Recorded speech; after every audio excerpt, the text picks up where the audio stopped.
believe we escaped the Ashwinders. You may not realize it, but you are the talk of the school since you saved me that day.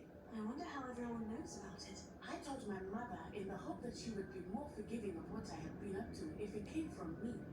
She likely told other professors, and news travels quickly. Unfortunately, she might, in fact, have been even less forgiving than I'd hoped. I don't blame her for being concerned. We have been involved in some dangerous activities. As the Ashwinders were locking me up and threatening my life, it did occur to me that my mother may have been right. Has Officer Singer done anything with the evidence we provided? She has not. Harlow is as strong as ever. Someone needs to stop him, whether it is us or Officer Singer. If someone had stopped the monsters like him in Matabeleland, my father would be alive today. What exactly happened to your father? It was a beautiful day. My mother had gone to tend to a neighbor who was ill, and so my father and I were galloping in the savannah. Galloping? Your father was also an animagus, I take it? He could become the most majestic giraffe, and he would carry me on his back, my arms around his neck. We were on our way home when we surprised a group of bandits who had come from our village. One of them saw me just as he removed a scarf from his face. He shouted and then aimed his rifle. He didn't want you to identify him. Exactly. In an instant, my father bowed his neck to protect me and was hit. As he fell, my father changed back into his human form. When the bandits saw this, they turned and ran in fear. Magic terrified them, and then he was gone. And it was all my fault. Your fault? How so? He died protecting me.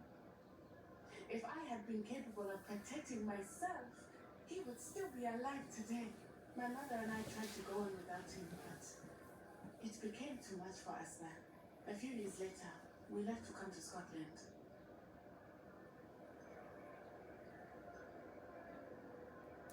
What does your mother think about all of this? Well, as you saw, she worries a great deal.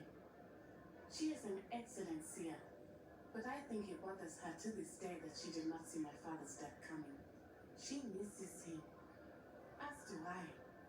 So I believe on some level she understands my need to seek justice in a small way, but that does not mean that she likes it. Do you think your father would approve of the things we've been doing? Oh my, that is a good question.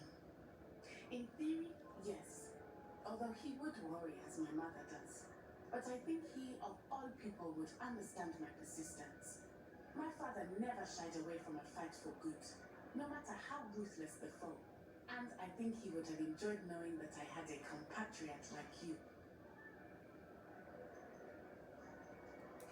Do you think taking down the Ashwinders will avenge your father's death? No. Vengeance is not what drives me. My father would not want that. He and my mother raised me to believe that it is a privilege to be able to fight for those who cannot. I know there is risk involved, but I feel it is worth it. I am glad you seem to think so too. I'm sorry, Natty. I can't imagine what you've been through. Your father sounds exceptional. He was truly extraordinary. And thank you for your kind words. We all have our burdens. My father had a saying about that.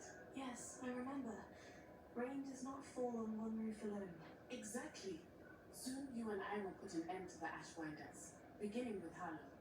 And once he is gone, we will turn our attention to Rookwood. We are making progress, and we will succeed. Thank you again for saving me. You deserve all of the praise you have received.